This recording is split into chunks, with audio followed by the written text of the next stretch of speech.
चलिए बात करते हैं बीजेपी का दलित दाव। दलितों के बीच जनाधार बढ़ाने के लिए पार्टी की ओर से चलाई जा रही मुहिम को आज सीएम योगी हापुड़ में धार देंगे। सीएम योगी हापुड़ में अनुसूचित जाति सम्मेलन को संबोधित करने जा रहे हैं। साथ ही हापुड़ को 136 करोड़ की भी सौगात देने जा रहे हैं और लाभार्थियों को प्रमाण पत्र भी और सौगात भी देंगे। आपको बता दें कि बीजेपी 2024 चुनाव के लिए अनुसूचित जाति में पेट बनाने के लिए प्रदेश के सभी 6 सांगठनिक क्षेत्रों में दलित सम्मेलनों का भी आयोजन करने जा रही है, जिसकी शुरुआत आज हापुड़ से सीएम योगी कर रहे हैं।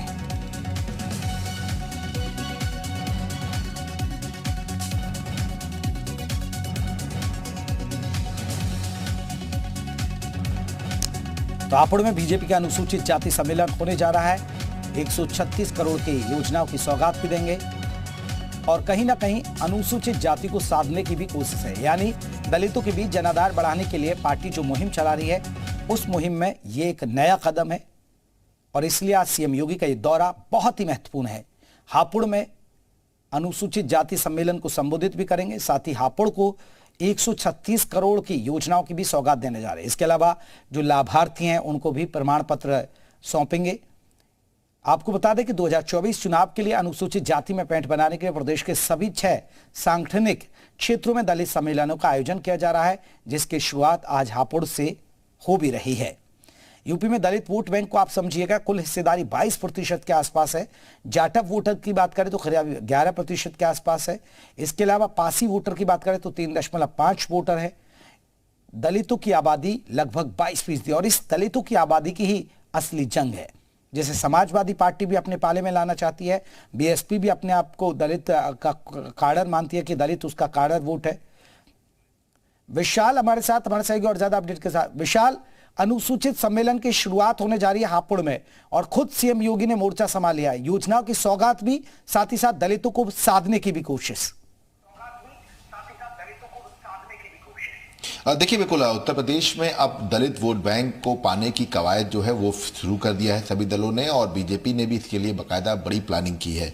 इसके तहत अलग अलग जगहों पर बड़े सम्मेलन किए जाएंगे। लखनऊ में भी 2 तारीख को 2 नवंबर को एक बड़ा सम्मेलन होगा जिसमें जेपी नड्डा या अमित शाह शिरकत कर सकते हैं। और खास बात यह है कि इसकी आज से शुरुआत की जा रही है। मुख्यमंत्री योगी आदित्यनाथ तमाम योजनाओं की सौगात तो देंगे ही, इसके साथ साथ इस सम्मेलन को भी वो संबोधित करेंगे। चूंकि उत्तर प्रदेश की अगर हम बात करें तो अलग अलग इलाकों में दलित वोट बैंक का एक अच्छा खासा जो है प्रभाव रहता है और यही वजह है कि बसपा का कभी ये वोट बैंक माना जाता था काडर वोट बैंक, लेकिन भाजपा ने जहां 2014 के बाद ओबीसी पर काम किया तो वहीं इस वोट बैंक पर भी खासा काम किया है। समाजवादी पार्टी में भी इस वोट बैंक पर काम लगातार करती नजर आ रही है। तो इसीलिए शायद ये कह सकते हैं कि बीजेपी लगातार अब इस तरह के सम्मेलनों के जरिए माहौल बनाने की कोशिश करेगी। और जिस बीच अगर हम बात करें तो कांग्रेस ने भी दलित गौरव यात्रा जो है उसकी शुरुआत की है। तो तमाम जो दल हैं उत्तर प्रदेश में वो दलितों को रिझाने की कोशिश कर रहे हैं, लेकिन बीजेपी अब फिलहाल आज से सम्मेलन की शुरुआत कर रही है। अलग अलग जगहों पर ये सम्मेलन आयोजित किए जाएंगे। काशी, इसके साथ साथ लखनऊ, तमाम जगहों पर ये पूरे सम्मेलन होंगे जिसमें मुख्यमंत्री योगी आदित्यनाथ शिरकत करेंगे। और सबसे महत्वपूर्ण बात यह है कि बड़े जो नेता हैं वो मंच पर मौजूद रहकर इस तरह के सम्मेलनों को संबोधित करके तमाम जो दलित हैं उनको लामबंद करेंगे और अपनी पार्टी में जो है सीधे तौर पर जो जनाधार है उसको बढ़ाने का काम भी करेंगे। लेकिन विशाल, अगर हम बात करें सभी पार्टियों की दलित पर नजर है। दलित वोटर करीब 22% के आसपास यूपी में वोटर है।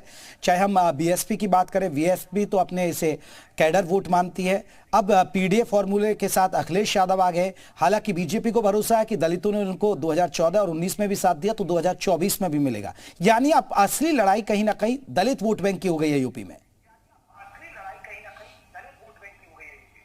देखिए बिल्कुल निश्चित तौर पर अब ओबीसी को लेकर तो जो एक धारणा बनी हुई है, जो कार्यक्रम है उनको लेकर तो लगातार कार्यक्रम चल रहे हैं, लेकिन जो ये वोट बैंक है, जो दलित वोट बैंक है, जो अगर हम बात करें तो जो जाटव जो बिल्कुल अलग सा वोट बैंक होता है, जाटव की जो संख्या है उसको लेकर लड़ाई होती है। और खासतौर से अगर आप देखिए तो पूर्वांचल में या हम पश्चिम की बात करते हैं तो पश्चिम में अगर हम बात करते हैं तो जो चंद्रशेखर है वो इसी वोट बैंक की राजनीति करता है और इसी वजह से बसपा सपा को वहां पर डैमेज होता हुआ नजर आता है। लेकिन अगर इस तरह की चीजें होती हैं कि बीजेपी इस वोट बैंक पर बेहतर काम कर लेती है तो इसका प्रभाव सीधे तौर पर पश्चिम से लेकर पूर्व तक होगा और इसका फायदा बीजेपी को लोकसभा चुनाव में मिलेगा। इसीलिए बीजेपी अपने जितने भी इस वर्ग से आने वाले मंत्री हैं उन्होंने उनकी सबकी ड्यूटी लगाई गई है, अलग अलग कार्यक्रम तय किए जा रहे हैं। इसके साथ साथ तमाम योजनाओं में कितना लाभ मिल रहा है इनको बताने की योजनाएं बनाई गई हैं और सम्मेलनों के जरिए भी इस तरह की चीजें की जाएंगी ताकि एक मैसेज जो जा सके। इसके साथ साथ डॉक्टर भीमराव अंबेडकर की जो